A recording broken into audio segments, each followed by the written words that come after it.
So guys എല്ലാവർക്കും happy Onam. ഓണായിട്ട് എന്താണെന്നല്ലേ, ഓണായിട്ട് ഞങ്ങൾ ചെമ്മീൻ ബിരിയാണി ഉണ്ടാക്കിയോ വിചാരിക്കാം. അടിപൊളിയല്ലേ? കുറച്ച് 2-3 ദിവസങ്ങളായിട്ട് എന്നും സദ്യ കഴിച്ച് കഴിച്ച് കഴിച്ച് മടുത്തു ഗൈസ്. അങ്ങനെ ഇന്നത്തെ കലാപരിപാടികളാണ് എങ്ങനെ ചെമ്മീൻ ബിരിയാണി ഉണ്ടാക്കാം. ഇതിൻ്റെ ലിവിങ് റൂമാണ്, കുറേ പീറ്റും കാര്യങ്ങളൊക്കെ ഉണ്ടാവും. സൂപ്പർ ആയിരിക്കും ആ കാര്യമൊക്കെ ഉണ്ടാ. പിന്നെ ചോറ് ഞങ്ങൾ ഓൾറെഡി സെറ്റാക്കി വെച്ചിരുന്നു, അതുകൊണ്ട് പിന്നെ വലിയ പരങ്ങൾക്കുള്ള പരങ്ങളൊക്കെ കഴിഞ്ഞു. പിന്നെ മല്ലിയില, കൊച്ചൊനിയൻ കാര്യങ്ങൾ, ഇതാണ് ഗൈസ് ചെമ്മീൻ്റെ മസാല. ഫുള്ള് അടിപൊളിയായിരുന്നു. നല്ല രീതിയിൽ ഉണ്ടാക്കിയോണ്ടാണോ അറിയില്ല, നല്ല സ്മെല്ലൊക്കെ ഉണ്ടായിരുന്നു. അങ്ങനെ ഇനി അടുത്ത പരിപാടി ദമ്മിടലാണ്. അതിൻ്റെ മുന്നേ ചെറിയൊരു പരിപാടി ഉണ്ട്. കുറച്ച് നെയ്യും കൊണ്ട് ഒഴിക്കുക. ആ നെയ്യിലേക്ക് കുറച്ച് അണ്ടിപ്പരിപ്പും ഇത് ഇടുന്ന ആ ഒരു എന്താ പറയുക ഗൈസ്, മുന്തിരി. അതെ, മുന്തിരി നമ്മൾ ഇട്ടിരിക്കുന്നു. അടുത്തതാണ് നമ്മുടെ കാഷ്യൂ നട്ട്. ഇതും കൂടി ഇട്ടൊന്ന് ഇളക്കി വരും. അതിൻ്റെ ഇടയിൽ പിന്നെ എൻ്റെ പായസത്തിൻ്റെ പാലട പായസം ഉണ്ടായിരുന്നു. ബിരിയാണീൻ്റെ ഒപ്പം ഇങ്ങനെ പാലട പായസം കഴിക്കാമെന്നല്ലേ നിങ്ങൾ ഉദ്ദേശിക്കുന്നത്?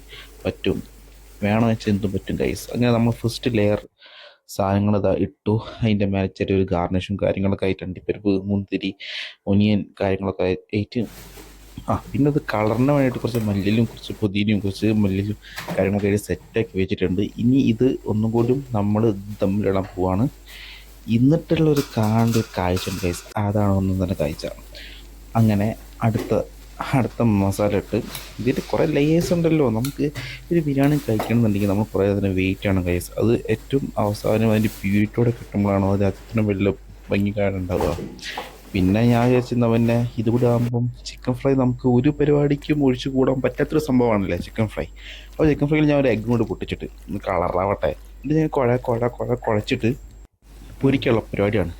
അപ്പം ഇത് ഒരു സെക്കൻഡിലല്ലോ, ഒരു ടൈമിൽ ഈ രണ്ട് പണികൾ നടക്കുന്നത്. അപ്പുറത്ത് ബിരിയാണി, ഇപ്പുറത്ത് ചിക്കൻ ഫ്രൈ. കുറച്ച് റിസ്ക്കാണ് കുക്കിംഗ് എന്ന് പറയാത്ത രസം, പക്ഷെ കുക്കിംഗ് ഇസ് എ ഫൺ. അത് അങ്ങനെയാണ് കുക്കിംഗ്. അങ്ങനെ എല്ലാ പരിപാടിയും കഴിഞ്ഞ് ഞങ്ങൾ അവസാനത്തെ ലേഖ മൂടി ഇത് നല്ല എണ്ണയിൽ നല്ല കറുമുറാന്ന് കഴിക്കാൻ പറ്റുന്നൊരു ചിക്കൻ ഫ്രൈ കൂടി ഉണ്ടാക്കി നമ്മൾ ഏകദേശം പണികളൊക്കെ കഴിഞ്ഞ് കേസ്. അതിൻ്റെ ഇടയിൽ പായസവും കാര്യങ്ങളൊക്കെ ഉണ്ടാക്കി ഫുള്ള് സെറ്റാക്കി. പക്ഷെ എന്തായാലും ഒരു പാലിൻ്റെ കുറവുണ്ടതിന്, കുറച്ച് തിക്കായി. ബിരിയാണി എടുത്തിട്ട് ഞാൻ തട്ടിലേക്ക് ഒന്ന് എടുത്തു കൈസ്. Full set. ഞങ്ങൾ റൈസ് കുറച്ച് പാളി പോകുന്ന വിചാരിച്ചു, പക്ഷെ ഒരു പാളലും ഇല്ല. Full positivity only. അങ്ങനെ അതൊക്കെ ചെയ്തിട്ട് ഇനി നമ്മൾ നേരെ ഇലയിലേക്ക് എടുത്ത് വെക്കാൻ പോകുന്ന സംഭവമാണ് ഗൈസ്. അതും കൂടി ഇങ്ങോട്ട് ആയപ്പോൾ ഹാപ്പി എൻഡിങ്സ്. സോ